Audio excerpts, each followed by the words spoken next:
বিচারালয়, যেখানে কিন্তু মানুষ কিন্তু ঠিকঠাক ভাবে বিচারের আশা করে যায়, কিন্তু সেই আশাটা কিন্তু পায় না, সেখানেও দূষণ। মানে তিনি প্রতিটি রন্ধ্রে রন্ধ্রে তুলে ধরেছেন। আবার দেখেছি কখনো তার কবিতার মধ্যে যে এই যে পৃথিবীর মধ্যে প্রতিটি মানুষের মধ্যে যে ভালোবাসা থাকার কথা ছিল, সে ভালোবাসা কিন্তু আর নেই।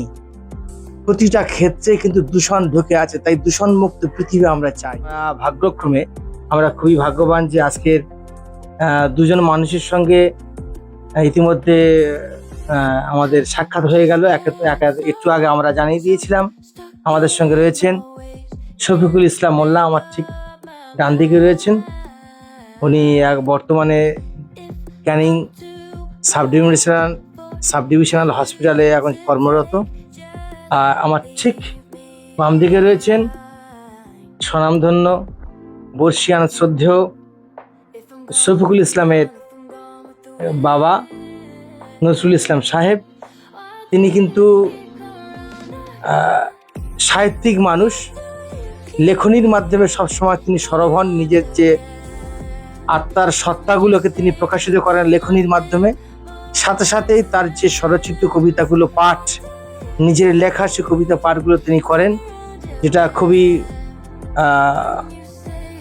মর্মস্পর্শী কবিতা। এখন তার কণ্ঠে যে কবিতাটি আমরা শুনবো তারই লেখা দূষণ, পলিউশন সম্পর্কে, দূষণ সম্পর্কে তার যে কবিতা দূষণ, আমরা সেই নজরুল বাবুর কণ্ঠে আমরা শুনবো।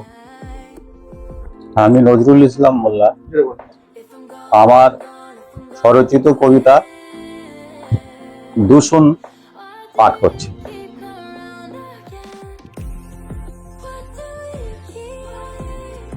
সূর্যচ্যুত অগ্নিপিণ্ড, জ্বলন্ত গ্যাসীয় গোলা, কক্ষপথে শীতল হতেই শুরু হলো পথ চলা।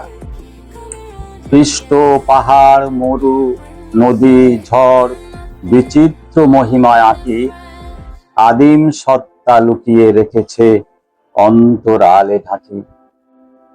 প্রাণের পরশ সরস পৃথ্বীর পরম প্রাপ্তি বটে, পূর্ণ প্রাণ ধরিত্রী ধুলায় মানব হইয়া ফুটে। আকাশ পাতাল জল সমতল তন্ন তন্ন ঘাটি, জীবন বাসনা রসনা খুঁজিছে শূন্যে বেঁধেছে ঘাটি। ভূমিগর্ভের গলিত গরলে ধরিয়ে দিতেছে আগ, প্রকৃতির গড়নে চরণ চাপিয়ে নদীকে করিছে ভাগ। বায়ুমণ্ডলে পরমাণু ধোঁয়ার পোয়া 12 দিনে দিনে বিকৃত নীতির কীর্তন করি মৃত্যু আনিছে কিনে। মাতৃদুগ্ধ গর্ভ দূষণে ভ্রূণ ওষ্ঠাগত, ঘাতক কখনো ঘনিষ্ঠ ঘরণী বন্ধুবরের মতো। মাটি বায়ু জল ছিল নির্মল, দূষণে ভরিছ কারা? শান্তি সোপানে কসাই কাঠুরে জীবন ব্যাপারী তোরা। বর্জ্য পৃথিবী ছাড়ি কোথায় জমাবে পারি? ঠিকানা কি পেয়ে গেছো, নাকি বারুদ বিকিয়ে বিলাসী বাসরে মদিরে মজিয়ায় আছো? 80% মাতৃত্ব আজও অপুষ্টিতে ভোগে, আগামী দিনের প্রজন্ম ঢুকেছে ছোঁয়াচে দূষণ রোগে। ধর্মস্থানে ঢুকেছে দূষণ ভক্তি পাওয়ার আসে, শিক্ষাবিদার রাজনীতিবিদ এসেছে দূষণ পাশে। দেশ ও দশের দণ্ডমুণ্ড দূষণে ফেলিছে খেয়ে, বিচারালয়েও ঢুকেছে দূষণ ন্যায়ের নিশান বেয়ে। খরানো ক্ষেতের ঢেলা ঠেলা ঠেলি সূর্যমুখীরা ফোটে, রস ও রসায়ন রচিত বক্ষে চৈতি চিতাই জোটে।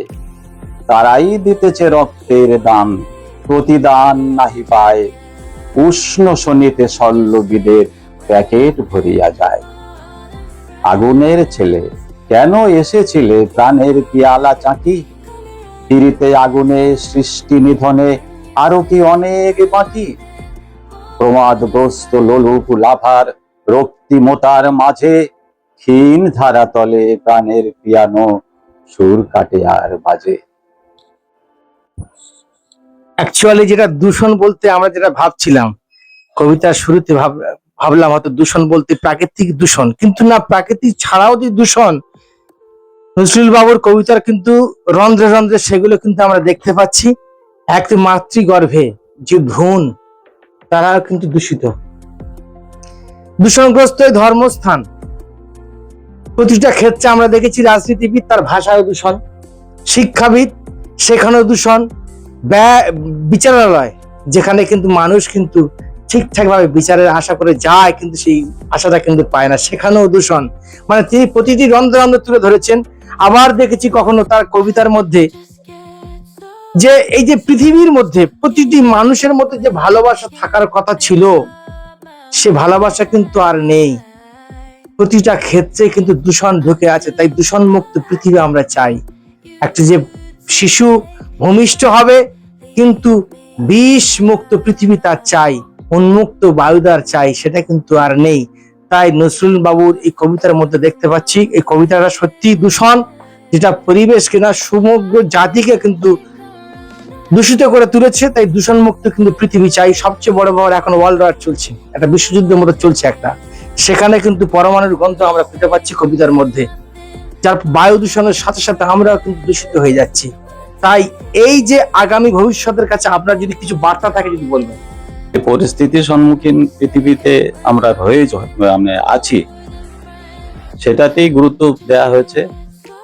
প্রকৃতি আমাদের যে ঠান্ডা বাতাস বা নির্মল বাতাস, প্রকৃতি আমাদের নদী নালা খাল বিল, যে প্রাকৃতিক পরিবেশ, যেটা আমাদের শ্বাস প্রশ্বাসের জন্য স্বাস্থ্যকর ছিল, উপযোগী ছিল এক সময়, যত দিন যাচ্ছে সেগুলো আস্তে আস্তে ভারী হয়ে আসছে। আমরা যে বাতাসে শ্বাস প্রশ্বাস গ্রহণ করি বা নিই বা দিই, সেখানে দেখা যাচ্ছে যে দিন ক্রমশই একটা দূষণের পরিবেশ তৈরি হচ্ছে। কলকারখানার ধোঁয়া, নানাভাবে সমস্ত কিছুর পিছনেই কিন্তু আমাদের মানুষ বা মনুষ্য সভ্যতার একটা বিকৃত অংশ কাজ করছে, যেটাকে আমরা একটু ভাবনা চিন্তা করলে এড়ানো যায়, বা একটু একটু ভাবলে, ডিপলি ভাবলে, গভীর ভাবে ভেবে যদি আমরা কাজগুলো করতে পারি, তাহলে আমরা এড়িয়ে যেতে পারি এইসব। আগুনে সৃষ্টি নিধনে আরো কি অনেক বাকি, প্রমাদগ্রস্ত লোলুপ লাভার রক্তিমতার মাঝে, কিনে ধরাতলে প্রাণের পিয়ানো সুর কাটে আর বাজে। এটা ক্ষীণ ধারাতলে, মাফ করবেন, ক্ষীণ ধারাতলে প্রাণের পিয়ানো সুর কাটে আর বাজে। এইখানে একটা ক্ষেদ, ক্ষোভ, দুঃখ, একটা ক্ষোভ, মনুষ্য সমগ্র মনুষ্য সভ্যতার জাতির প্রতি একটা ক্ষোভ এখানে অভিব্যক্তি হয়েছে। এবং এখানে কিন্তু মানে একটু একটা দাপট দেখিয়ে মানুষকে মনে করে দেওয়া হচ্ছে যে আমাদের যে ন্যূনতম দায়িত্ব, সেই দায়িত্ব সম্পর্কে কিন্তু মনে করে দেওয়া হচ্ছে। এইটা একটা আলাদা একটা বিশেষত্ব রয়েছে, সেটাও দেখার ব্যাপার। আর দূষণ মানে শুধুমাত্র প্রাকৃতিক দূষণ নয়, মানবিক, অর্থনৈতিক, রাজনৈতিক সমস্ত সামাজিক সমস্ত ক্ষেত্রেই এই কবিতার মধ্য দিয়ে তুলে ধরা হয়েছে।